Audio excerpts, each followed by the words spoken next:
One of the Civil War's little-known stories involves a Tennessee farmer who started his own private war as a civilian sniper sworn to kill as many Yankee soldiers as he could. What actually happened is lost in many years of both myth and legend, but there's no question Jack Henson had a fiery temper even before the war, and before setting up in a sniper's hide high on the banks of the Tennessee River to seek his revenge and become a legend in central Tennessee. Nearly 160 years ago, this was enemy territory.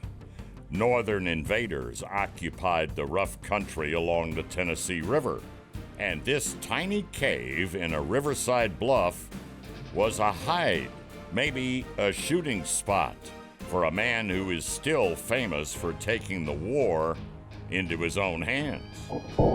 Jack Henson was a farmer and sometimes a scout for the Confederate Army. Legend says the Yankees killed 2 of his sons and burned his house. Another story says they mistreated his wife and daughters. Whatever actually happened, Jack spent the rest of the war in the woods with a rifle in his hands and revenge in his heart. Nobody knows for certain how many lives Jack's rifle claimed during the Civil War. Some say at least 3 dozen, and nobody can tell us just how far it would reach out. Legend says more than a quarter mile. Local court records show that Jack Henson was a hard case even before the war, and involved in more trouble than just about anybody. Fighting, whipping a neighbor's slave, killing a neighbor's mule. Jack was definitely a hothead and a violent man. He was a long-term troublemaker. He was always in court, and this was long before the war started. County Archivist Jim Long says that written records don't show all of the misdeeds Jack is supposed to have done, but there is no question that he did do a lot of them, sometimes leading a band of guerrillas, sometimes on his own. Definitely a sniper. You look at contemporary newspaper accounts, and there are plenty of accounts of Henson and his gang, or Old Man Henson and his gang, doing exactly that kind of thing. So no question that he was a sniper. Imagine how it must have been roaming the woods with a long-barreled muzzleloader, laying ambushes for the passing Union soldiers, even shooting at riverboats when they slowed down to get through rapids. Local stories vary about exactly where he shot from. Maybe from the brush along the riverbank, maybe from that cave high above the water. Are you going to make it, George? Don't try coming up to the cave on your own. For one thing, it's on private property. And for another, you'll never find it without a local guide. I ain't gonna fall if I can help it. Once you make it up the bluff, though, and stand where Jack stood so many years ago, you just might hear how some of the local people still feel about him and the price he made the invaders pay. It's hard to say exactly what you just really feel for him, but as far as I'm concerned, he's my hero.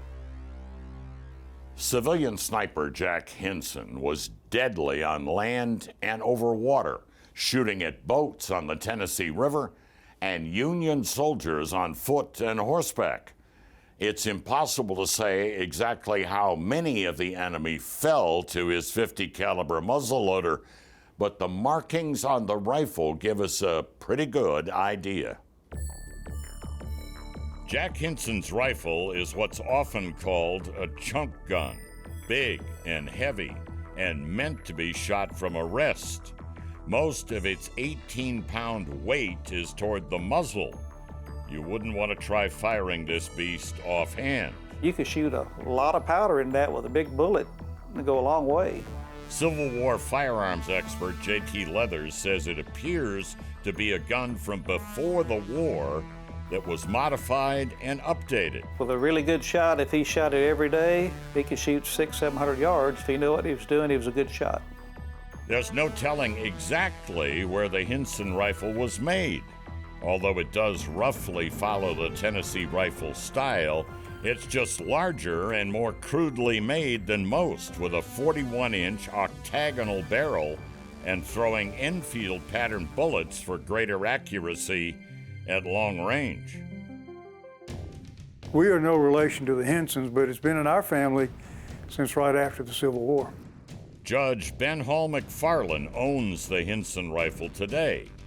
Jack Henson gave it to Confederate General Nathan Bedford Forrest at the end of the war, and Forrest gave it to one of his officers.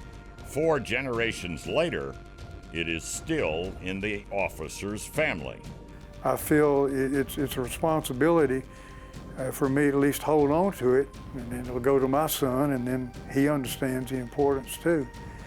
But I do feel it's a responsibility. Jack is said to have had the rifle built locally. The initials WEG on the barrel might refer to William E. Goodman, a Civil War-era gunmaker located 3 counties away. This rifle was definitely converted from a flintlock. Those extra holes are where the cock and the spring to drive it were mounted. The name on the lock, John Archer, probably refers to an English lockmaker who operated in the 1850s and 60s. England sent hundreds of thousands of gun locks to America before the Civil War, and the odds are this is one of them. It's smaller than usual for a rifle lock, and it may have come from a flintlock pistol. It might have been a gun that he had used forever, and it was starting to wane left or right, so he took it into gunsmith, put me the newfangled cap lock system on it, get rid of the rock, the frizzen, and the old school flintlock, and update it to a cap lock. There are other marks on Jack's rifle that are said to be a record of his kills. The barrel shows 36 notches. Our family lore is he only notched the barrel when he was sure, absolutely sure, someone had died. And there was one quote from him saying, you know, they killed my 2 sons, and I've killed at least 36 of them, so I'm way ahead. And some say that these 4 notches near the muzzle represent the Union soldiers who killed Jack's sons. Legend says Jack would sometimes wait for a Union boat to pass by and shoot when he saw an officer's gold braid insignia. That would be a tough shot from the cave even today. The river is dammed up and a lot larger now, and we ranged a modern channel marker at 529 yards from the bluff. So did Jack really shoot that far and hit his targets at over 1/4 mile? Well, maybe he did. Those long-range kills are just part of Jack's legend, and his rifle's not talking.